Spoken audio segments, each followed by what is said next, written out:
Bastard job.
Hello, and how's everybody doing? Welcome to Therapy of the Absurd, episode 37. And that's the first time I'm eating a burger. All right. Yeah. Hey there. Hello. Hi, Dana. Hey, Ed. How are you, brother? What's up? Nothing. I'm good. It's been a long. It's Oh, been a good. minute. Been busy. Oh, my neighbors are noisy. I've been missing you. Good to see you, sir. I'm glad to be on again. Yes, yes. Dark room. We didn't get this here together. Sorry. Wow. We're trying to get it together now. It's been a long afternoon. Long. And that's, I feel like a stroke victim trying to figure it out because it's always backwards. What was I going to say? Just a long What's day. really going? Good What's one. really going on? Long day. Good one. Overcast. Comedy showcase for those of us who finished our Judy Carter installment this go round.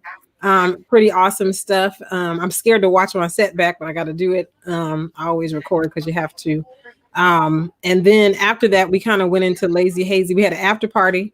Then we had an after party. I met Michelle Balan, like she was on Last Comic Standing. Have you guys heard of her before? I was Michelle Balan. Yeah, I seen her on the show. So she came on Clubhouse, part of the room, but there was a great room. And I hope y'all can't hear it in the background. I turned the room down super low, but there's a great room running on Clubhouse right now called Ask Brown Comedians Anything, but it's specifically hosted by the female brown comedians. And it's a real I've seen that. And it's like, so I don't even know if Fizza is in there. Fizza Dasani, who has gotten really popular and leading that charge. But interestingly enough, like I was like, a woman, an African-American woman asked the question, but I felt like I wanted to answer. And I was like, hey, is it okay for me to chime in? Like, because am I considered brown or do y'all still consider me black? Or am I brown because I'm brown? Or are we just talking about South? Like I realized in that moment, I was like, I'm nervous. I'm shook because I don't know if it's, but when I went to speak, they were like, yeah, then go ahead. So I answered, but I was still thinking, but I got questions for y'all. Like, am I brown? Like, am I in the, do I get a ticket to the cookout? Like, do I, can I come? Are we having, masala? What, tiki masala chicken? What are we doing? What are we doing? So anyway, but it was a great, just an African-American female comedian asked, I guess, everybody, and I'm sure she was interested in the brown women, I guess, and I'll say South Pacific Island. Like, I don't know. No, I shouldn't even say that because that's not right. Because it's also, there were Arab women on there and blah, blah, blah, blah. Yeah. And do we feel pressured to talk about issues around race and around specific, and I was like, well, I said, interestingly enough, whatever I'm trying to talk about is what I'm trying to talk about, whatever I'm affected by. So I talked about Harriet Tubman, George Floyd, whatever. I said, but then, I was in a class and I was interested, I was actually put under the pressure to not go outside of myself for what I'm dealing with as an African-American, but to just talk about the experience of being an African-American woman. I said, and quite frankly, I'm kind of glad because I hadn't really figured out how to broach it. And now I've got some great material. So I said, I think the key is to know that it is my honor, my privilege to be able to have this conversation and to, of course, give you guys the experience. I said, but if I want to talk about whole phases and menopause, which don't have, a color, then I'm going to talk, or a culture, then I'm going to talk about that too. But it's just a great conversation. I guess it's a very Pangean theory type of, description that I've gotten to know about it because depending on, I guess a lot of DNA tests nowadays, but like I'm considered like maybe like a third of Northern African because of my Iberian ancestry. And I didn't even know that until it was Cameroonian and indigenous people of Bantu in North Africa. And I'm just like, wow, that makes a lot of sense because I don't know. I growing up in LA, I never skipped a step with anybody of any race, color or creed. And the one people, I mean, no offense to Dan, that I had to kind of like get to know and crazy white people. Oh, so I'm just like God damn it! In LA, just like well, like in the West Side, like Beverly Hills, because it's a mixture of like Iranian American, but then you get the yuppies, as I like to refer to them, and then they're driving the nice cars. No, that came later at the nightclub. So I feel like when you did that, I thought Armenians, and it's no diss, and that would be Pangean. That's. And listen, you sapiosexual, would that be Pangean with a G or Pangean with a J? Like I was like, well, I'm over here on Google, like Pangean, P-A-N. It's with a G, yeah. I found it. I was like, but he's just whipping out scholar words. He's just whipping out scholar words on it. It's crazy though. I'm sure Steph has seen it where like they actually show 3D image of how it happened, but the epicenter was Africa. That's what wound up being the center of life, and of course, all these, Dan's talked about the biblical things before, and how it, melanin rich people are the way they look, and then there's like people like me and Dan that are and Stefan that are deficient. But if you look at our DNA, our actual ones and zeros and our blood, like, yeah, it stemmed from there, and it's crazy to even know that. So I'm like, it'd be funny if it like happens like overnight, like one day you wake up and you look over the water and you go, "Hey, Dave, your house is over there now." Yeah, you look different. Yeah. First of all, that's what I fear for California with the San Andreas fault. We've been trying to tell y'all about where everybody come from, and Darth Vader told y'all he tried to make the dark side enticing. Y'all didn't believe Darth Vader. All right. Do you think that Darth Vader's really into like non-contact choke sex? Okay, I don't even know how to. I was making a completely different joke. Like, how do we? Okay. What's going on? Yeah. Non-contact choking for over there. Yeah. That's too much force. That doesn't sound consensual, Dan. That's a lot, man. That's too much force. It takes at least a year before you build up to that.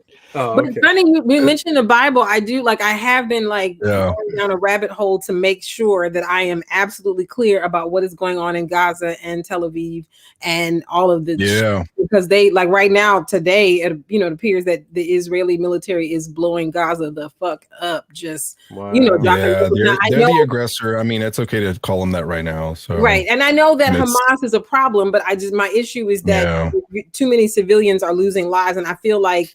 So this is what I was in a clubhouse room today, and I'm actually working on the bit, but I'm just being very careful. And actually, I'm even, but I said, but to me, this is what I understand as someone who studied, kind of on the scholarly side. 1948. First of all, we know that. Well, let me be careful.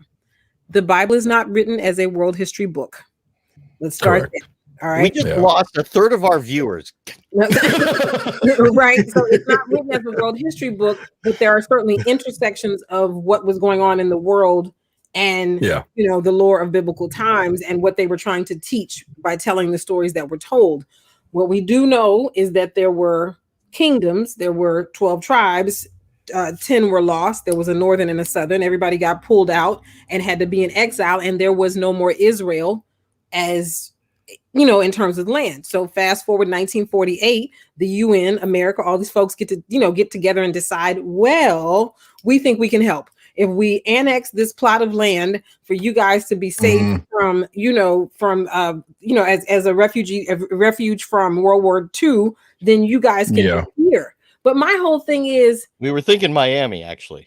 So, but my concern is this. So now, and I feel like the U.S. The U.S. to me basically did a Native American thing. We know people already live here. We know that, but we're gonna annex their space, and then we're gonna leave y'all to fight it out till the end of fucking time. And I feel as though while no one is gonna have that conversation or whatever, I feel like these folks are going down in flames on both sides, because I was raised in the 70s to think that Palestine was the aggressor. And I'm not saying that they were or they weren't, but that's at least how it was reported when I was a kid. But now clearly, the Israeli military is the strong arm, and they are snatching wigs like nobody's fucking like. I mean, how I can't even conceive of like half my house being annexed to another family, and we all got to live there together, and we are in straight conflicts. And I just feel like this is a mess that the UN, the US, and all these folks who don't have to live there and deal with none of it created in 48. Exactly. And now these people have to pay for that foolishness. And then, it's just crazy. So that's what I've been dealing with. And I was like, I don't even know. Here's the thing. In this town, the J Twitter, I didn't know. Did y'all know there was a J Twitter? Did y'all know that? No. What's a J Twitter? No. So there's okay. Well, first of all, y'all know Jewish Twitter, right? Jewish Twitter. Did y'all know there's a Black Twitter? Like, obviously, I know about Black Twitter. Oh, I knew about Black Twitter. Come on. Right. So did y'all know? So there's a Black. I didn't know there's a Twitter.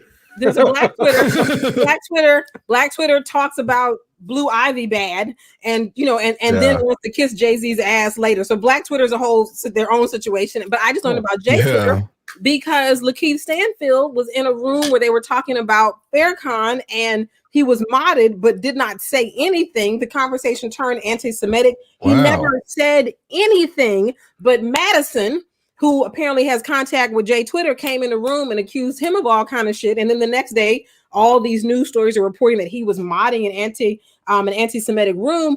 And then I ended up in the clubhouse room the next day when Lakeith was like basically there explaining himself, and everybody was in the room trying to make peace. And he explained what happened. And then another person who had been in the room was just like, listen, this is exactly what happened. Lakeith did not say anything. He said that woman came in here, and what she wanted Lakeith to do was condemn the people and whatever, and he wouldn't do it, although he wasn't for the conversation. He just would not condemn the conversation. And because he wouldn't, then this woman, she was the one that threatened. She was like, well, I'm going to tell Jay Twitter, threatened his career, threatened his whatever. And so, it was just interesting. So in all of this, I just feel like, wow, in this situation, the Israeli military is clearly the aggressor, clearly whatever. I feel like if you all want to have a war, then let the Israeli military and Hamas fight it out, military to military. Leave these mothers and these children and leave these folks out of it. Yeah. Well, that's who's funding it? I think guess who's funding it? Oh, right. Well, we're funding all that. That's where tax dollars are going to. Biden is pretty much pledging his allegiance to the Israelis. Well, and I'm like, old brain, like they do that still. And I'm not mad, but I'm just like, I understand that if you think that if you really believe that Israelis are on the side of right in terms of repossessing land that y'all gave them in the first place, but but you're not going to condemn that they killing up children and grown. You're not going to condemn that. That's and I'm not here saying I'll vote for him again, but I'm going to challenge that. I have an issue with that. So we were discussing all of that on Clubhouse, not in the room with the brown comedians because we kept it comic in there, but the room before. And I think what Dana's trying to tell everybody is if you're going to have an anti-Semitic room, don't promote it on Jay Twitter. It's not a good move. Don't promote it. The thing is with I follow homegirl AOC. Right. Biden had stated that Israel has the right to defend itself, but that's just a blanket statement, as she said, because the context is not there, because we were taught that Palestine was the bad people. Right. And but later you found out and you acknowledge, well, wait a minute, Israel isn't technically a real country. But all this cycle of violence has been going on for what, 30 plus years. I'm the age I am. It's been going on for more like 40. Like I would imagine since 48. I would love to have had like, how's this going? How's this gonna work? Y'all gonna push these people in here? They're gonna be great for a place to stay. But what about the people who already live here? What about them? Yeah, I know this. It's like if we had an expulsion of comedians all of a sudden California, like where would we be put? We would be put like in a little kind of like a Native American reservation. We could only do stand-up comedy in the Native American reservation. You know how fucked up that would be. I think it's interesting. Yeah. I mean, like right now we have, if you have Israel that's doing, acts of, basically ethnic cleansing is one guy put it. I got a list. Yeah. But then they don't like it's. But then they would, not be happy if it happened to them. I'm like, wow, is this the Old Testament again? And that's great. For those of you that have actually read it. This is about might, because you wouldn't want it to, like if Palestine or whatever, if they were coming at y'all like we ethnic cleansing y'all, you would be unhappy. So I'm just kind of like, my heart aches. I was in a room. They were praying, literally all these folks were in, and they were literally. I said, "This is what my bit started." The idea about my bit started because when I was in the room, it was basically like church with Arabs. They were in there praying the same way Black folks pray, and they were praying. We may as well have been at a funeral. They were, tears. I've got moved, and I mean, and inshallah, like you could just hear it all around the room. And then after the prayer was over, okay, well, can you, whatever, I don't know how you sing a song in Arabic, but they want Arab, in Arab, they wanted to sing a song. But I was like, this Black church, this is how we do it. This is how we do it. We pray and we cry and we holler and then we sing. This is Black church. I grew up in Catholic Pangean theory, I'm telling you. Pangean all right, well, let me get my Pangean theory on. Thank you. I grew up in a Catholic church where it was like this. This is one of the most boring songs. Catholic And eighth grade, we'll Catholic high school, do Catholic it elementary. for the next 5 minutes.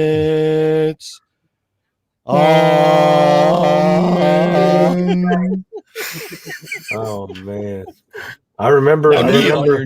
your knees. I remember. I was That's dating that's this pretty lady in junior high, and her mom's like, "Yeah, you can stay for dinner and hang out, but you got to start going to church with us." What? Excuse me. What happened? After a while, the mom wouldn't let me date her daughter unless I started going to Catholic church with them. Wow. Oh yeah, it was brutal. I even explained, I was like, I'm Really? Buddhist, and they're just like, okay, cool, man. Yeah, so Sundays, be here Sundays, okay? Right. Wow. I was like, Wow. damn. What What? nationality was she? Was she She Mexican was or Peruvian. Peruvian? Oh, Oh Yeah, they're hardcore. no, I'm Catholic, sorry, yeah. Costa Rican. I'm Costa sorry, Rican. she was Costa Rican. And I just remember that. I was like, oh wow, your mom's really nice. She's like, yeah, you're not gonna think so in about a week or two. And I didn't get what she meant by that. And then I come over one day. Yeah. She's like, Yeah. Catholics gotta should be come to looked church at with as colonizers. Like we always look at the European They countries are. as colonized, but Catholicism has run rampant in this Yeah. planet. They colonizers too, as far as I'm concerned, and that's a bit. All right, we got it. Nobody expects the Yeah. Spanish Inquisition. Spanish Inquisition. No, that's that. Now you're seeing the History of the World Part 1, the Inquisition. I've not seen it. Oh, wow. I saw those in real time at the theater. That's been so long. Oh, I love History of the World. Mel Brooks. Some of it may not go so well today, but actually, if you watch it, it's all in love because Mel Brooks was the guy trying to say things that people were too afraid to say back then.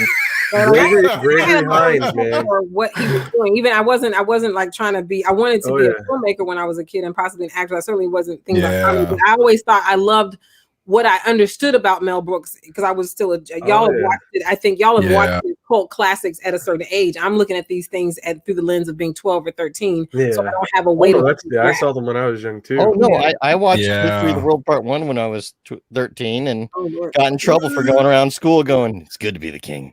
Yeah. No, I love.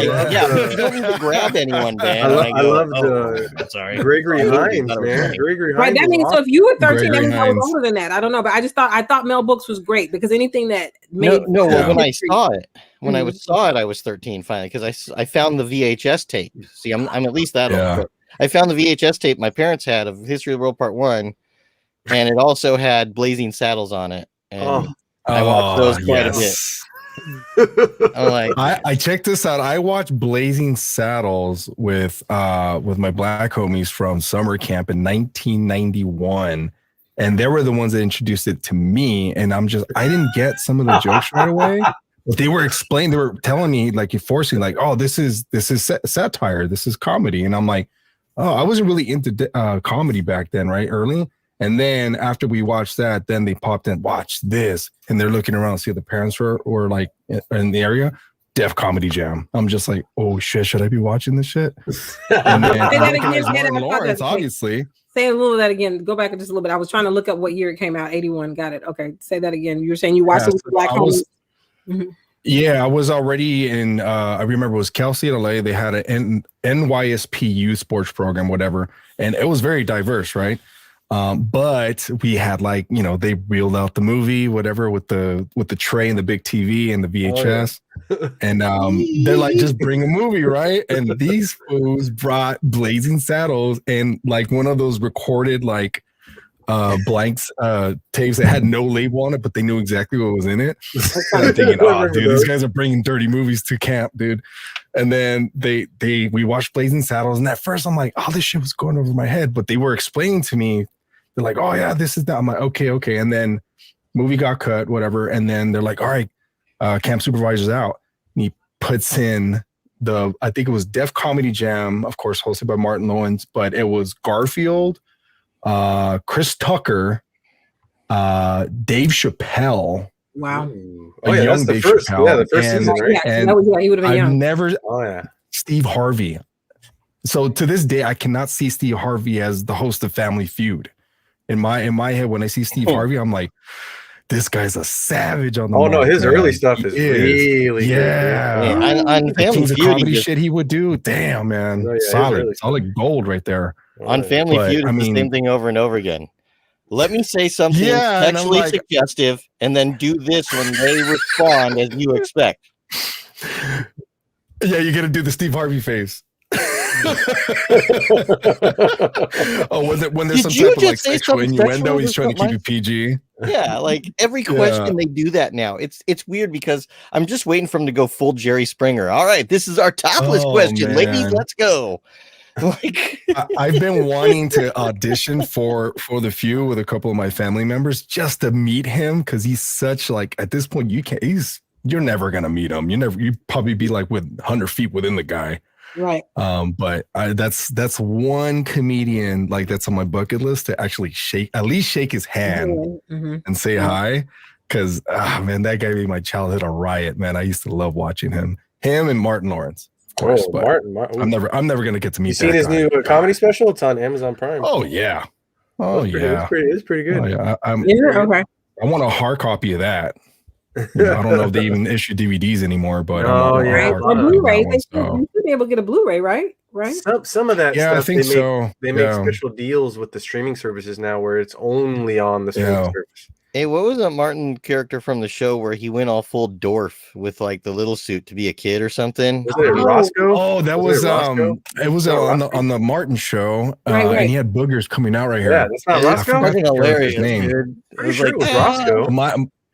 Was it Roscoe? I think it was Roscoe. Yeah. And then my favorite character was Dragonfly Jones, though the karate instructor. Oh, I do remember that. You remember that, Dino, or you don't? Dragonfly Jones. Dragonfly Jones. I'm sure I saw, but like I was by then. Oh my gosh, that was my favorite. Shanae was my second favorite, obviously, but Dragonfly Jones. That's when I discovered cough laughing when I was watching that episode. I was just like, what's happening to my body? And then my stomach started cramping up, and I'm like, I can't. I had to stop. I was like hyperventilating from laughing so hard. Because you can clearly see he's laughing as he's performing, and you see the rest of the cast are just like trying not to do it. Not to laugh. That's hard, bro. And I'm like, that's hard right there, man. And I'm like just like, that used to happen to Carol Burnett a lot. Like if you really watch, she would. Oh my god, and I just love watching her go through that. Yeah. So, and even in stand-up, like if someone laughs at their own jokes, it's funny, man. I don't know. I just caught on to that. I'm like, wow. Like it's that short pause, punchline, and then the giggle comes afterwards. And we have a transition. Okay, so that's how it works. Yeah. Well, Ed, when you gonna hit a mic? Ed got all the new. When you gonna hit a mic? Ed, when you gonna hit an open mic? I've been contemplating it because I did a little. I told the story about the 1987 red Nissan Sentra that I had that didn't go in reverse or neutral. It only went in park and drive. True story. And I had to strategically park everywhere. And it was basically a death trap, but I survived it. And then came the notorious day where you're familiar with the downtown Disney Hall and all that in downtown LA. I parked in meter parking for a job interview in this death trap that I like to call the 87 Nissan Sentra, and I was parked like this perfectly, right on the meter. I guess it was some delivery driver. Literally, remember, if someone gets this close to me, I have to wait for them to move so I could go forward. Didn't go in reverse, didn't go in neutral, so I couldn't like Flintstone the fucking car for the life of me, right? So I go to the interview. And it's like this, and this guy just pulls up, and I get out of the interview. I'm just like, this is not happening right now. Like, I'm like, okay, so I'm like, maybe if I just turn the wheel all the way to the left and just kind of jam the wheel, I can get a good clean ratio and just kind of skedaddle out of there. But no, I went like this. I turned and I got stuck, and it was bumper to bumper. I'm just like, man, dude, I'm like, this is not happening. So I sat in my car and waited for the guy. It's been like 2 hours, right? And I'm just like, this is embarrassing. LAPD ticket guy is like, I guess they mark the cars to know how long you've been there. Right. And he's like, you've been here for over 2 hours. I'm like, yes. He's like, well, I'm gonna have to write you a ticket. I'm like, please don't. I'm like, let me explain the situation. As soon as I was telling him the story, he looks at me, he's like, have a nice day. Jams. I was like, oh. So he felt bad for me that he took off. Yeah, no, he didn't. No. Oh, because the cop on my then, wedding day gave me the ticket. Yeah. So out comes the guy that's parked in front of me, right? And he said, "Hey, you hit my car! You hit my car! Look!" I'm like, "Bro," and I don't know what got into me. I saw red, told him the entire story, and the guy gave me $20. Gives me $20 and he just jams. I'm just like sitting there going, I guess I could leave now. Here, fix your transmission. Did you get the job? That's what we want to know. Did you I got the job, yeah. But then they're like, okay, so do you have reliable transportation? And I'm like, yes. And they're like, okay, cool. Be here at 6 a.m, which is the worst time to go to work at downtown LA, right? And yeah, it took one day. I just powered on the death trap, as I like to call it, and went to the Montebello Mall to go look for a job there closer. And I had to decline that job. And that's where the fun started. So literally, when I would park to go to work, I would circle the lot everywhere to make sure I can park into a space without someone else being on the other side. So I had to go like all the way through. So that way I could just go this way. And then, yeah. And then people, I'm like, to me, it's like, that's a story of struggle. But I'm telling this at a party and people are dying on the floor. I'm like, what the? They're laughing at my misfortunes, right, of growing up. And Schadenfreude. I'm like, okay. And then I'm like, they're like, you got any more stories? And I'm just like, yeah, I do. I go, but hold up on that. Let me fine tune them. And one thing I learned just from watching all of you is, keep it in the pocket. Don't put all your eggs in one basket. Just, one at a time. Mm-hmm. And then kind of, it's like a bankroll. You just got to keep adding up. Right. And then you wait for the perfect opportunity. Just go, plow, here's my whole set. And then even then I've seen you guys like not. Okay, I'm sorry. Yeah, no, I've seen the three of you not give away all of your material in one set, because it's kind of like a playbook. Like, you don't want to give your whole arsenal out, because you got your arsenal, but you're still cooking on this side. Like, okay, cool. Also, that's called running the light. That bit, and then you just need some jokes, like just some straight. Yeah, you don't want to run the light. Yeah. Set up POV punch or set up attitude punch, and you just need 3 or 4 of those, and then that bit, and then you just need a couple punches on the bit. So you come up with a good 2 minutes or a good 3 minutes. That's a good start. Everything on Clubhouse, most people do 3 minutes anyway. So. Yeah, I've seen people even do like a minute set. I'm like, how do you do a minute set? That's crazy. I got invited to something today. I was like, And on that note, we're going to transition into something really fun. Dan, do you want to talk about it? Well, Dan. Okay. Just wondering, do we have anyone in backstage, by the way, Steph? No, we do not. Oh, we do not. Oh, okay. So let's do this then. Fine, I'll introduce it. Fine. But wait, Dana called it something. Comedian's riff. Okay. This is what Dana has called it. Now, Dana had an idea here where we're gonna try to be improv. People. I love improv. We're making Ed play this too. Improv is my boyfriend. Okay, I'm in. I'm all in. I'm not afraid of the mic, you know that. So, but the comment section is just a little bit quiet right now. What we need is some suggestions. Yes, there you go. Sorry, you had the word faster than I did. I like the help. I do it to other people as well. I'm going to put on my snazzy new reading glasses. Yeah. Nice. Right, to see the computer screen better to read. So the very Los Angeles blue. I like it. So thank you. Yeah. That is Los Angeles. That's royal blue. Hey, what the hell happened to that koala? They take him out back and like cock, like in the head or something? They used to have a koala as a mascot. Now he's gone. Yeah. Yeah. Now it's I don't even know what it is now. Yeah. Nick said, "Don't show him all 6 inches. Just give him the tip." I can't. Wow. I don't even know what that was. Well, I don't even know what that was in reference to. That was in reference to 6 inches. That was in reference to what Ed was explaining. When Ed was saying that he wants to give out, he doesn't want to give it all away at one time. So Nick, yes, sorry. He was giving us the meta. Well, Ed was giving us the metaphor, and Nick, I guess, was going to give us the live action. Yeah. So I got it, Nick. Man, all right. Well, we need suggestions, y'all, and well, we're excited though because now, we have our guests, so we can actually do this together. Well, okay. Did anybody come up with a Sounds suggestion good. before I introduce the guests? Did we? No suggestions? No. All right. And she gets it. Bro, this is what I'll do. Wow. All right, so we'll do it this way. We'll do a little bit of a round robin. That double entendre. Each of us will give a suggestion for the group. Like everybody has to rant off of it. Like if I give the suggestion, it will be for Stefan, Dan, and Ed. And all right. And then once Stefan gives one, it'll be for Dan, Ed, and Dana. And then once Dan gives one, it'll be for y'all. And y'all know because y'all are smart people. But listen, I think we should probably bring out our amazing guests because I think this is the game we all want to play together. So you guys from Texas, she is a magician. She's going to show you some magic later. She is just amazing in every way. I do comedy with this woman, and I would say that if Black Don't Crack had a white sister, Mary Bouquet.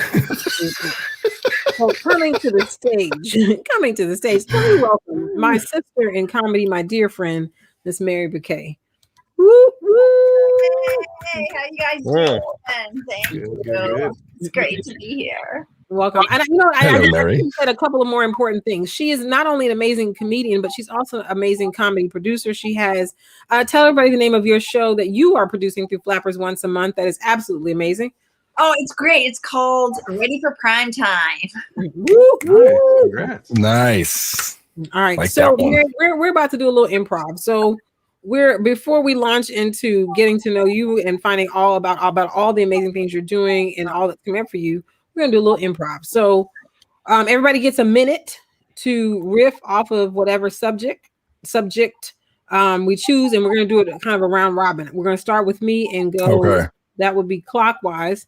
And so I'll give the suggestion for you, Dan, Stefan, and Ed, and then Stefan will give the suggestion for the rest of us, and we'll keep going until it's back to me. All right. So my suggestion. Okay. My suggestion is jump rope. You know what? Actually, I'm no. Better suggestion. Yoga mat. Yoga mat. Oh. Yoga mat. Okay. All right. So Stefan, we're gonna clock you. We're gonna tell us. We're gonna say. I'm gonna get my little. Where's the little phone clock? Yoga mat. Okay. Yoga mat. And any part of it, you should have did a warm up. I'm rusty. All right. So clock me, somebody, or let's put me on the clock. We're doing a minute. Oh, how do I light you? Are we gonna do this kazoo thing? We're very professional, Mary. So I have my timer ready. Oh, you got it. All right, I got one as well. It's better than me screaming. You're done. All right, So, I will warm us up. I'll warm us up. All right, so yoga mats, man, who needs them? Like old school, we just had a towel. First of all, like, can we really do a down dog? Can we just who needs a yoga mat for real? Like the good ones cost way too much money, and then anything else is just like being on the floor. So I don't know about yoga mats. Like I think yoga mats are like jump rope mats, are like welcome mats. They're like mats. Like why do we need that? We just want to put something between us and the floor. Yoga mats, man. People, yoga is a poor people sport. No, maybe it's poor people sport. And really, you could use beach towels. Like when I was a kid, I thought beach towels was the greatest thing since sliced bread because it was bigger than the regular towels. And I think that a beach towel is as good as a yoga mat. I don't know if that's a minute, you guys. Just you watching that timer, Stefan, or you just like, oops? Oh no, I thought everybody else said that. Yeah, first week modding flappers. No, I was just warming up. Yoga mat is still the suggestion. Stefan, what you yoga mat? Or who's timing? Am I timing? Right. I'm glad to time. Okay. Let's see here. All time. Yeah. It was discovered not long ago. The Subway had a yoga mat in the bread. So that explains why it's so delicious. I love yoga mat. I agree with Dana though. The beach towel was a very innovative thing. I used to use that a lot when I went to the beach. See, yoga mat. I don't know, man. That's a hard one. I used the yoga mat when I was at 24-hour fitness. Stretched on the yoga mat while the old man next to me, stretched a little too hard. What color was it? Wow. Oh, the yoga mat. Yoga mat was a black yoga mat. But I used two yoga mats because I take up a lot of space on the floor. Can't use one. You had a yoga mat. You had a queen size yoga mat, not a That's single. right. Not a twin, Yes. I not a tried to twin. make a Cali King yoga mat, but they said two only. So took two. I don't know where I'm going with it. Wow. Yeah, Subway. I got you down for 2, 1. What's everybody's Time. Time. Yeah. All right, Dan. Yoga mat. In a world Go for it.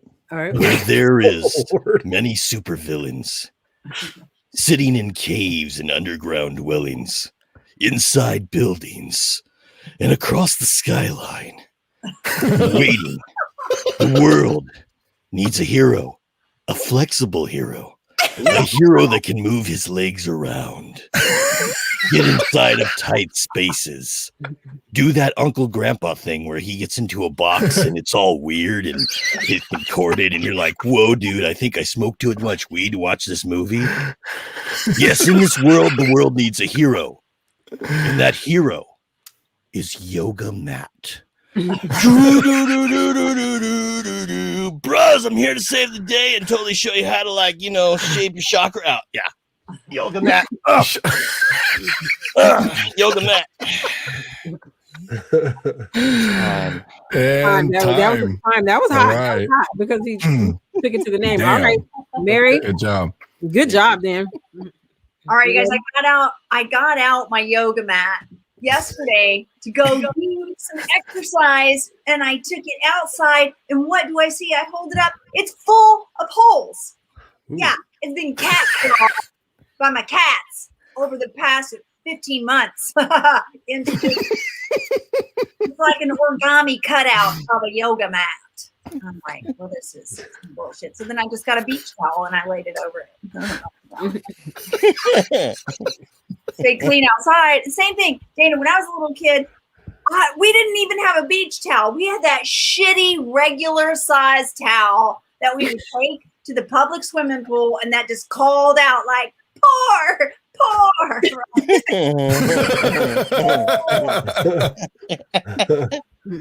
Oh my God. And I went back to the gym this week too, because I'm like, I'm all vaccinated, so I'm good. And I was all over a yoga mat, and I did not wash it. When I was done, I just rolled it up and put it back on. We didn't have beach towels either. Mary. I thought that was the second coming when I met people who had beach towels. Man, that was good. All right, Ed, you ready?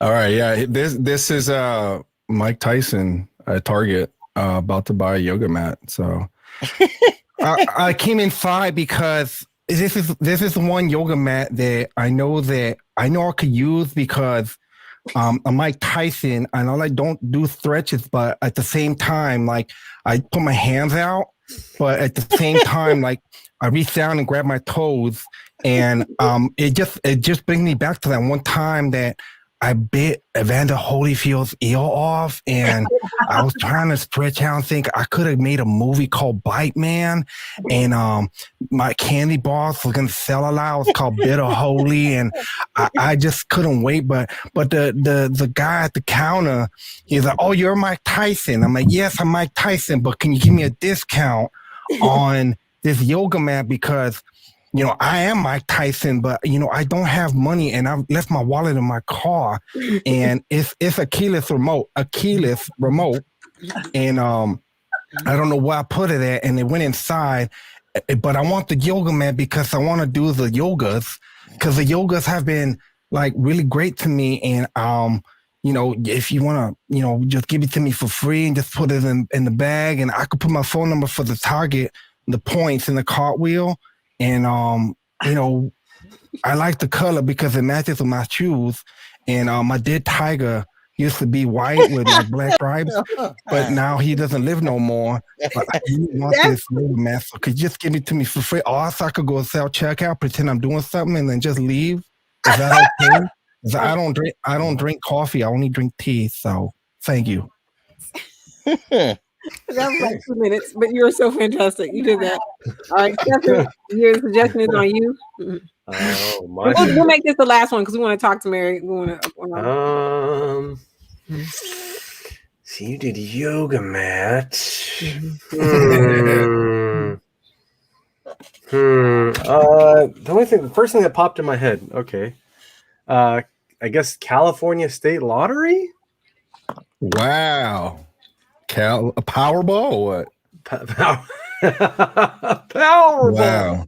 I don't know. Just thinking of the lottery. I need some money, right? We can do this. I like to buy scratchers. I don't ever win. But like they say, you can't if you don't play, you can't win, right?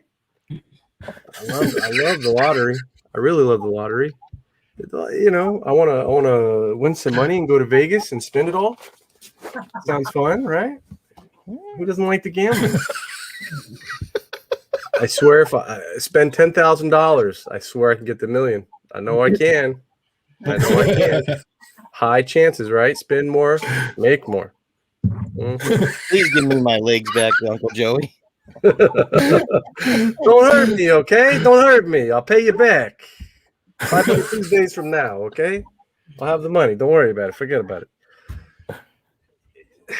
Wow. Nice. Time. All right, Dan. Oh, shit. I didn't know you were in his time. Okay. So, California Lottery. Got it. Here we go. Sorry. Have you heard about... No, I got a better voice. I got a better voice. One of my favorites. Okay, here we go. Have you heard about this new California lottery? It's like winning gold. What we have in California is too many fucking people, and they're not moving out fast fucking enough. So with taxes ain't working, nothing's working. There's too many goddamn people here. We got a new lottery. You get one of these lottery tickets, and then if you win, we take you up to a hill and we throw you the fuck off. Now, because we're worried about participation, it is mandatory. But hey, vote for a different guy next time, assholes. I think that's my time. Time. Yeah, time. All right, Mary, you ready? Yeah. All right. Okay. The California State Lottery is the subject of the biggest, ugliest, meanest fight I've ever had with my husband. Wow. Right, which is what we will do with our money when we win the lottery, right? I'm like, I'm gonna start a foundation. Wait a minute, what do you think? Well, hold on. I'm gonna get 37 new cars. Well, hold up, wait a minute. We're not just buying for ourselves. We gotta help the world. We'll be millionaires. Who made you in charge? Okay, that's the biggest fight. Lottery winnings that never happened. Wow. Wow. That was didn't happen. There was a second biggest fight over Bigfoot, but okay, that's not the subject here. Holy shit, that's a coincidence. Those are our two. Wow. Oh man. All right, Ed, who's up? So Ed, you're up, and what we'll do, just because the time is ticking, so Ed, you and I get 30 seconds so we can jump into our interview. All right, cool. Ready? This is the infamous Stone Cold Steve Austin buying a lotto ticket. So, hey, how are you? This is Stone Cold, and I wanted to see if I can just buy 10,000 tickets. I don't have that much money, you piece of trash. Don't you see that I drive that big truck outside, and if you step outside, I'm gonna crack 2 beers, buy 2 lotto tickets. What? What'd you say? What? I said crack 2 beers, buy 10 lotto tickets. What? No. Crack 4 beers. What? And buy 16 lotto tickets, and that's the bottom line. Because I won the lottery. Oh man, let's go outside. Come on. There we go. All right. Thank you. So the California lottery, very good. I'm sorry. Let me go back. Yes. You were in the impressions. First of all, I'm feeling insufficient as a comic. I don't have impressions. I got work to do. All I have is a British accent. Do you have a Twitter account? Like, that's all I got. Ooh. All right. So y'all got me on the clock. 30 seconds will do so we can talk to Mary. Ready? All right. Go. All right. So California lottery should do what the Ohio lottery is doing. The Ohio lottery is giving lottery tickets to people who got the vax.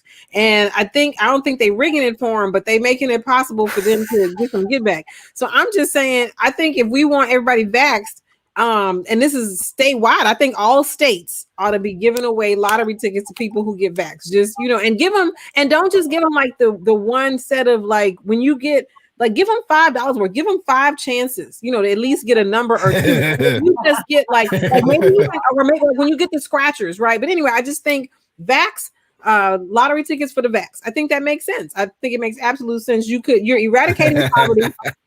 You're ramping up people's faith, and we're getting America vaxxed. That's probably my time. Oh yeah. No, you're good. Very good. Yes. All right, so Mary, we are so happy to have you here. So I got to ask all the classic questions. Everybody's got questions. How long have you been a comic, and what got you started? Okay, I've been a comic since 2007. 2007. Okay. A long time. There was a few years when I had this one job that I really couldn't do it. So probably 3 years in there that I was like, I just used to be a comic. And then I started back up. Well, here's what happened. Here's how I started. I was working at Sony Pictures, but I was very depressed because I had a shitty career and it was going terrible. And so I just quit. Like, I just kind of like checked out. Like, I would just sit in meetings, and instead of taking notes on my meetings, I would just write jokes and stuff like, her ass was terrible in those pants. I'm going to do that now. I took every person in the Sony finance department from the CFO on down, and I put them into A, B, C, and D list of the finance department. Of course, like, I was the main D list leader, but then I wrote like CFO, he's the A list, blah, blah, blah. I did that. Like, and then guys, I went away. We went to an offsite for all the finance execs. I was a VP, if you can believe I was that childish there. I was a VP, and I left that book on the table, and they found it. And after I left, everybody got drunk, and they were reading it out loud. Wow. Wow. And somebody called me, a good friend of mine, and she was a senior VP. She was so wasted. She's like, "Did you leave your book?" I was like, "Oh my God." Oh no. So glad that never happened with my middle. Lie. I just made up, like, that's my stand-up comedy routine. I'm doing stand-up. And then I went home, and I just, like, on the internet, I was just like, oh my God, I need to take a stand-up comedy class.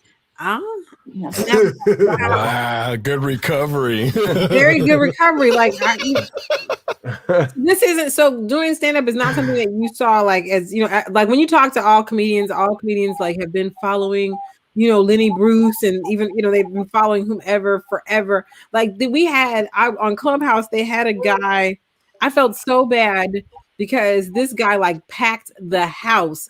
I was like, I have no idea who this dude is. I just went in the room and listened to all the stories.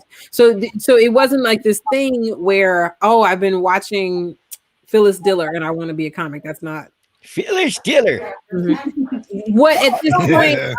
Yes. Honestly, like, I never saw. I mean, obviously, I saw Phyllis Diller when I was growing up. She's so funny. Joan Rivers, so funny. Right. But I never really saw. And they were there, but I just didn't see them like women doing it. Like, I just thought it was guys. And me and my husband would go out and have a few drinks and go to stand-up clubs, but I never wanted to do it until I had to backstop my lie. And I was like, whoa. I bet I can do it.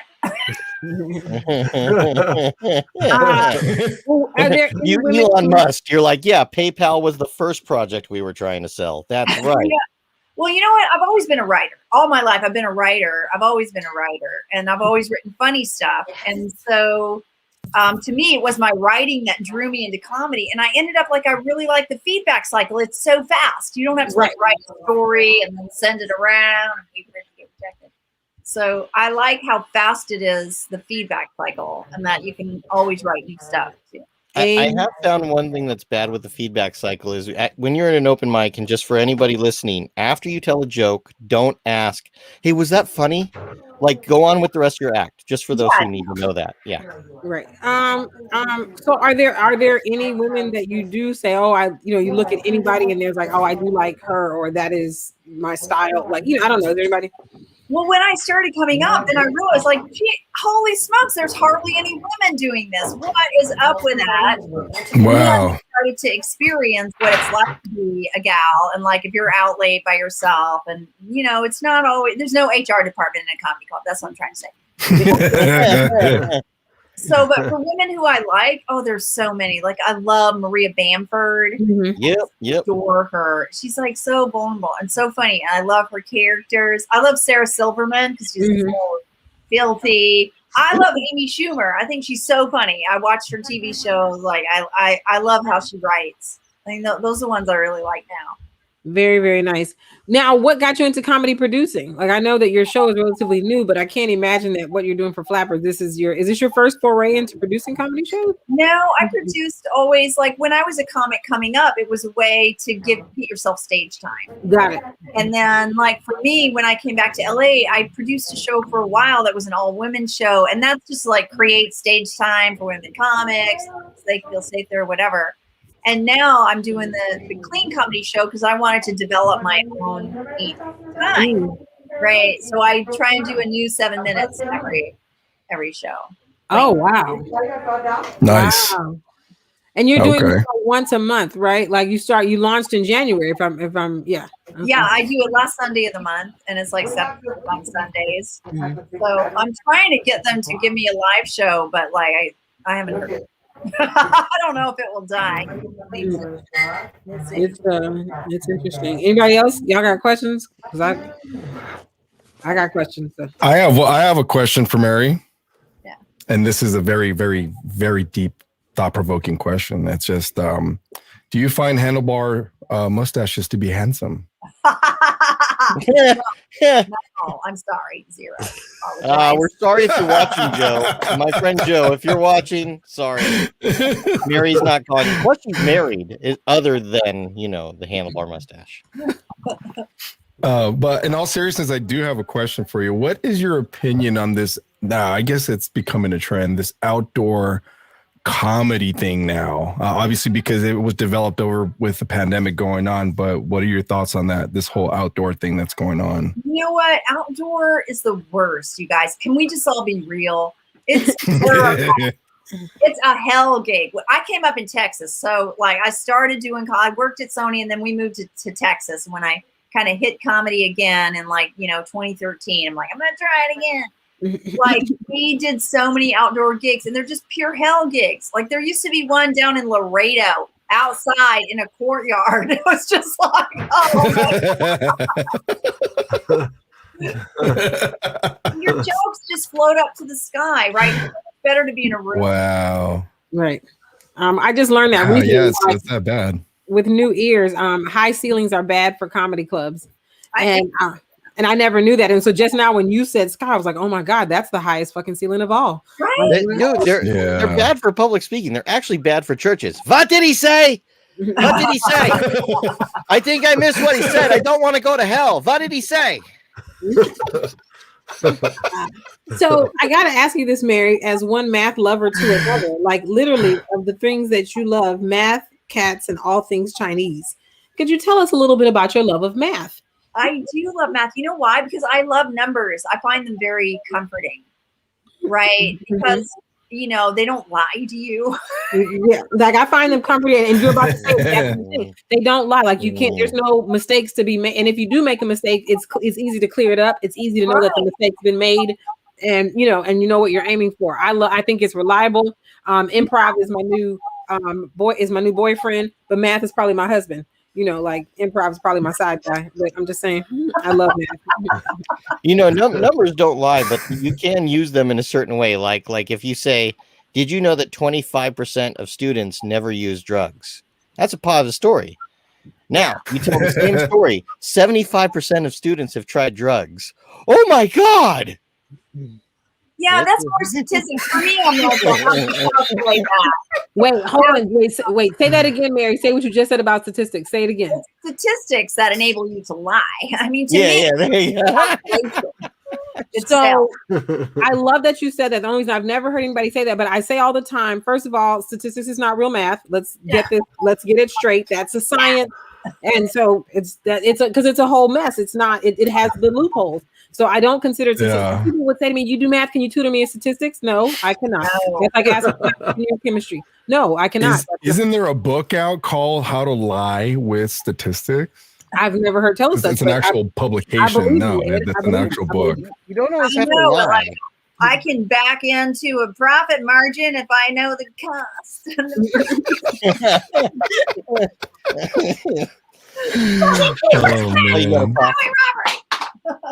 Now, cats. Tell us about loving cats, Mary. I think that tells you all you need to know about me. I have 5 cats. Oh, I thought you meant that tells me all I need to know. Wow. 5. But I do love them. All male or female?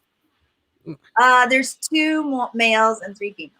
Oh, okay. I'm like, they're all rescues, okay? Because when you have cats, people are like, "Oh, you like cats? Here's another one." Right?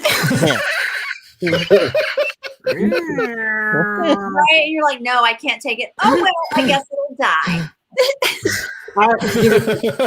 It's either this or I put it on a bag on the railroad tracks. It's up to you. I'm a giant sucker that way. That's how all got a question for you. Mary, you've been doing comedy now 207, so like 14 years. I'm gonna count your downtime because once a comic much better by now. You are fantastic. But like if coming, like do you think comedy has any problems that it needs to work out right now? Like as an art form? Oh, come on. Racism, misogyny. That's all. Just those 2. Just those 2. That guy, Tony Hinchcliffe, I mean, I'm sorry if you guys like him, but like that racist screed that he did about this for this Chinese comedian who brought him up, super nice. Like, here's somebody I really admire, Tony Hinchcliffe. And then Tony Hinchcliffe goes on there and just like has 3 minutes of racism. And so I think that's a big problem in comedy, right? That there's no controls and that, I mean, or that people think that's funny. I mean, it's, ugh. But here's the thing that's interesting. Is it the comics' fault or is it people's appetite of what they think is funny? Because that, if you don't water a plant, it won't grow. So people like this, you know what I'm saying? So this guy has a career because there's an audience wherever the fuck they are, they're watering their plant. For that but it should be funny, right? But it wasn't really even funny. It was just hate. There was no good jokes. I hear what you're saying. It's like drug use, right? It's like who's to blame? The people who sell the drugs or the people who create the demand? Right. And here's the thing, and I'm with you, like, because when someone asks me that, I think everybody. I think that I can't stand the fact that people prey on other people's suffering, and it certainly is hurt. I hurt when people are suffering because they don't, they're not even aware of themselves, and someone is taking advantage of that. And so, but no, I was just curious.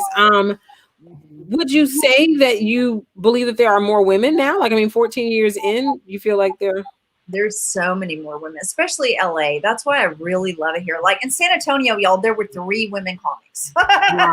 Wow. That's crazy. That's competition. Wow. I mean, hey, it's like, but they'd only put one of us on a show at a time. Oh, wow. But why? And the club manager was like, nobody wants more than one woman on a show. Everybody knows that. Wow. Tell me how you really feel. I'm so late to the party. It's just unimaginable that people think that way. And I know that it's all facts. I don't think anybody's lying, but I'm just kind of like this is, I was like, y'all, even though people pay, y'all do know this is an art form, right? Y'all do know that art forms are typically not racist or prejudiced because it's an art form, which means that ideally everyone has a seat at the table. Exactly. What is the advice you would give to the 20-year-old comic or Yeah, to not obviously because again, you came at a different point in your life. But if you met a young comic, 20-year-old, 22-year-old, what would you tell her? Yeah, I'm super old. I'm old. I know that didn't come out right. That's not what I was trying to say. I was gonna say, what was the reason I changed the question? Let me just say this in my defense, because I love you, Mary. I told you you are the walking black don't crack representative. I asked that because it doesn't sound like if when I do the math that you cared about doing comedy at 22. So I usually would say, what would you tell your 22? I really didn't. Yeah. So if someone's doing it at 22, I would just tell them not to give up because it can be very discouraging. Guys, when you first start out, you're not funny and you're not, and I don't know about, but I wasn't funny for like at least a decade, right? I wasn't, sometimes I'm not even that funny right now. A lot of people. Just by you saying that, I laughed. So. Right. Don't give up. That's the thing. I would tell them, don't give up. Keep going. Keep rewriting. Look at your tapes of yourself. Like, do you make yourself laugh? Right. Yeah. I would a little engine that could. I have a question. Sure. So you love Chinese culture and Chinese stuff. Yes. Can you speak Chinese? Yes, I do. I can. 我有哈是中国朋友. Oh, damn. That means please don't call me Karen. Oh. Wow. Very nice. That's a bit. I'm ashamed. I just did. No, I do. I speak fluent Chinese. I lived there. I majored in Chinese in my undergrad. Nice. Wow. What province? No, Mandarin Chinese? Yeah. Oh, and Cantonese or just Mandarin? No, Cantonese. I don't. It's all the same in writing, right? So everything's written. Yeah. But the pronunciation Cantonese, no. All I know is like, oh, they're speaking Cantonese. Yeah. What would be the equivalent of that? I heard because I live in San Gabriel Valley, so someone kind of broke it down to me. It's like they're like, oh, you speak Spanish, right? I'm like, yeah. He said, well, there's Spanish from Spain, Castilian Spanish, and then there's Latin American Spanish, and then right above Spain is a little section called Catalan, and they speak like it's like a Italian Portuguese Spanish blend. It's crazy. And Ed, as a Spaniard, Castilian Spanish. Castilian Spanish is Spanish, but you do your Mike Tyson impression. Yeah, they have that thing with the two teeth in the front. Yeah, about Chinese dialects. The weird thing is like they're completely different languages. You can't understand even a word. It's not like it's an accent, where I say and you say pop or whatever, using different words, like unintelligible to each other. Like I didn't know there's ni hao and nei ho. I'm like, whoa, what the heck? Like, yeah, so someone's like, can I just say hello? Right? If they say nei ho, I'm like, what? What do you want? You call me a hoe? Yeah. I mean, the first time someone asked me for a cigarette in England, I thought you can go on Grindr yourself. See, didn't say any of the bad words. You did that one right. I had the Dana. So check this out. I also had the same reaction when I first heard this word from my Asian buddies' parents. And Dana, so they're talking, right? And all they said was ni hao, ni hao mao, what's Edgar, Yeah. And that's it. That's all I know. And they started bantering, whatever. And I'm talking to my friend John Wang, and he's like, I kept hearing this word, Dana. They say it. They were saying something, nika. Yeah, and I'm just like, my son listens to K-pop. Right, I've heard it. I've heard it in K-pop. And I'm like, and they looked at me like, what are you talking about? I'm like, what is that word? Why are you saying that? And then they're like, they look dumbfounded, like, what are you talking about? Like, we're speaking our native tongue. And I'm just like, someone please explain what the fuck is going on. Are they saying the N-word? No, it's like saying that. But it sounds like that kind of. Yeah. Oh, sounds like it very much. Like that's horrible. That's horrible. But the thing is, if you hear it in context, like I did, my son loves K-pop, so they were singing, and I was like, hey, what happened? What? Yeah. So, but yeah, it's there. I know that there's a difference between Korean, Japanese, Chinese, and but I'm still trusting that it's, that word where obviously it doesn't mean that in that language, but yeah. No, it doesn't at all.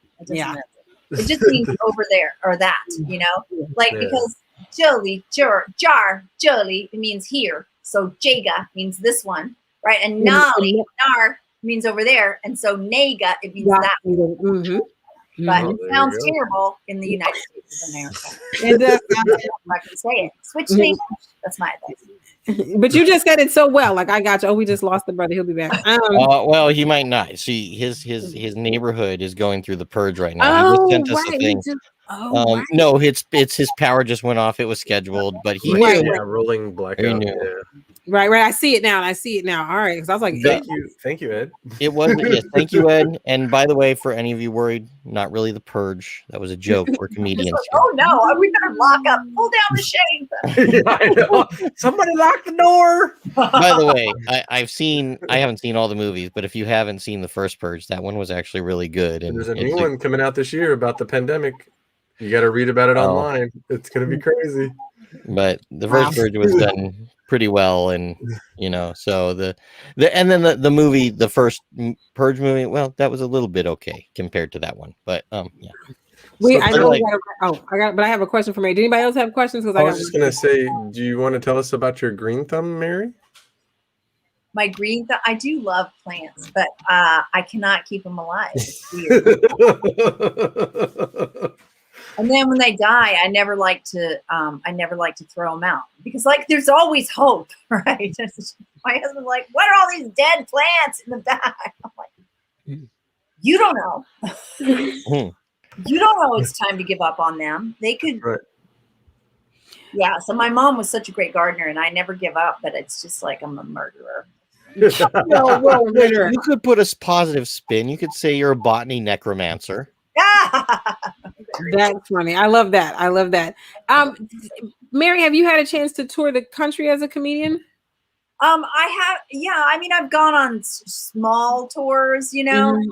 I think the best gig I ever got, I told you about this, Dana, right? Was they had me open for Mike Epps. Yeah. Well, I was in Corpus Christi and I was supposed to feature and I was thrilled. It was 30 minutes, right? When I was in Texas, and the comedy, the headliner was like, "I got good news and bad news.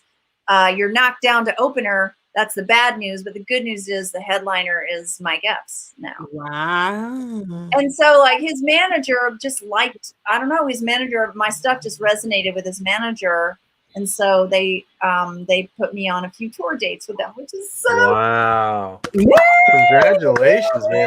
That's huge. That's huge. So, I felt really blessed. So I think I did a bunch of dates in San Antonio with him, and then we went to Midland and El Paso. Oh wow! Congrats! Big, 1,000 people in the audience. Wow! Very nice. I was just gonna say that. Now that sounds hot, and I've heard that he has a very devoted fan base. He does, and you know what? It's like, what's some old white lady doing opening? And I'm like, what? I'm white? What? Right.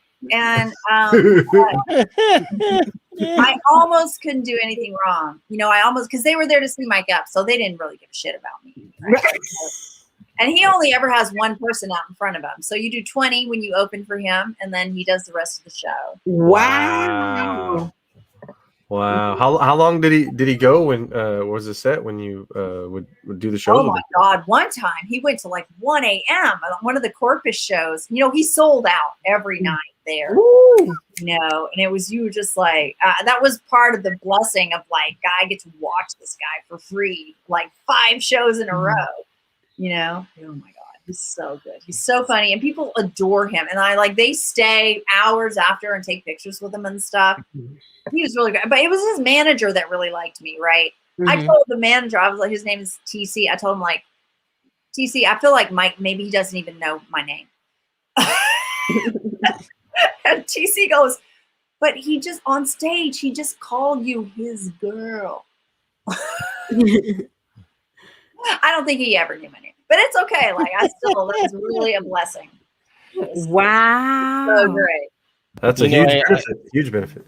I did see one of my favorite comedians live once at the Brea Improv, and they had packed the house at $50 a ticket, which they made some jokes about that. Yeah. But he was going at the beginning of the show, he goes, And I think he did this for the serving crew. He goes, by the way, I'll go along. I always do, whatever. And he lets them know from the beginning of the show, but I've heard that he throws even more money at their tip. Sorry, I went an extra 20 minutes. You had to stay here 20 minutes. Here you go. Bye. And Wow. So if anyone's a fan of Doug Stanhope, nice guy. Yeah. Yeah, actually, Epps did that too. He treated everybody great money-wise. He sold out every night and was late every night, and he tipped out everybody. Wow. That's awesome. Yeah, he's playing soon, actually, Mike Epps. I saw a thing for him, Nikki Glazier. There's a lot of big shows coming up. Sweet, man. Yeah, they had to sit around for like a year, Right. Oh, yeah. They even just started posting up again the Comedy Store, like the, people who are playing, man. Some big names on there. I know. They're only going to take names for like the first year, The rest they got to recoup. But we're going to get in there, Mary. I don't care. Like we're epic. We're busting. Oh, yeah. We're busting. Kick the door down, man. Right? I'm going to pretend to be Santa Claus. Who's a bigger name than Santa Claus? I bring you gifts, bitches. Bring me in. Let me in. I think it's good. I like the fact that comedy's coming back. Everybody's written new stuff that I've seen. I don't see anybody doing their pre-COVID stuff. So maybe it was good to take a break. Who knows? We'll see, I guess. We'll see. Wow. Well, Mary, what's next for you? We want to tell everybody where they can follow you, can see you. You got shows coming up. Tell us. Okay, I am going on the road. I'm doing headlining a weekend in Utah. Thank goodness for that clean material. Right. Is that the electric comedy? Yeah, I'm doing electric comedy June 11th and 12th. Yeah. Val. Oh yeah, she's awesome. Now is the headliner is Jim Gaffigan because it's Utah, right? Or maybe. Maybe. It's fine. And then at least I'll be able to go to the right hotel room they provide. When I toured with Epps, I just paid my own hotel room. I just found a hotel and checked in, and the manager TC was like, "I got you a room," We paid the room. Oh yeah. That's nice. Anyway, I got that coming up on the 12th, and the weekend before, I'm actually doing a preview of that show. So, on my long set, I'm doing a preview June 5th at the Comedy Cafe on Hollywood. So that'll be fun. Nice. Okay. Yeah, and then the McLean show on the 30th. So May 30th. Come on. Where's the clean show on the 30th? Where? That's at Flappers online Zoom show. Oh, your show. Okay, sorry. Okay, got it. So I do have to tell you one of my favorite things I heard at a clean show was this. So I had to tell the guy that in some shit. I'm fucking sorry, Mark. I know it's a clean show. People do it, man. Even my headliners on my clean show, one of them was like, "Bitch, this," and I'm like, No, I was speaking German. That's for generosity. Oh, jeez. You got to keep on top of people. Everybody can slip, I guess. Oh, yeah. And you guys give her a follow. We got the Instagram right there. Thanks, guys. Oh, yes. And we have your Facebook right here, too. I hope that's okay. Yeah, you guys follow. And everybody listening, if you're listening to the archive, please check Mary out. Reach out to her, find out more about her shows. Very funny comedian, an amazing comedian to work with. And that's all I can say. Right back at all y'all, honestly. I've seen all your shows. Thank you. Thank you. I saw you twice last week. I know. I'm like, Stephen Bowman. I know that guy. Oh, yeah. You killed it. You did good. You did very good. Very good. Thanks so much. Well, thanks for having me. I really appreciate it. You're welcome. Thank you for coming and hanging out with us. We appreciate it. So with that, you guys, I guess we'll call it a night. We are. All right. So, Mary, we're just going to say goodbye if you want to hang around while we do goodbyes. But if you're in a hurry, we totally understand. We have kept you and you have hung in there with us. We just want to thank all of our regulars, Nick Crab crew, even with your tip comment. We are so glad to have you. I saw Lauren Bowman earlier. Let me see who else is in here. Enthraller. We saw Lauren. And then the regulars and everybody who will meet us online and in the archives and on YouTube. We just thank you for being with us. Olay handlebars. I'm not You even. gotta love Nick's new Californian picture. Look at that duber. That is a good sized duber that he's sitting there with his seatbelt on because you're Californian. Oh, okay. I didn't know. I thought it was a drumstick. I thought he had a drumstick. I didn't know what. I was like, is it? I didn't know there was a joint. That's a huge goddamn joint, dude. All right, Nick, you're making it hard to say smiling so hard. Whoa. You're making it hard to say goodnight, everybody, Nick. So anyway, just you guys, we thank you, and to our online community, thank you for rocking with us. Remember, Therapy of the Absurd is our next show will be 2 weeks from today, and that is May the 27th, because today's 13th. So we'll see you guys again in 2 weeks. And just stay tuned so we can tell you who our guests are. Thank you again, Mary Bouquet, and good night, everybody. Good night, everybody. Thank you. Bye. Good evening, friends.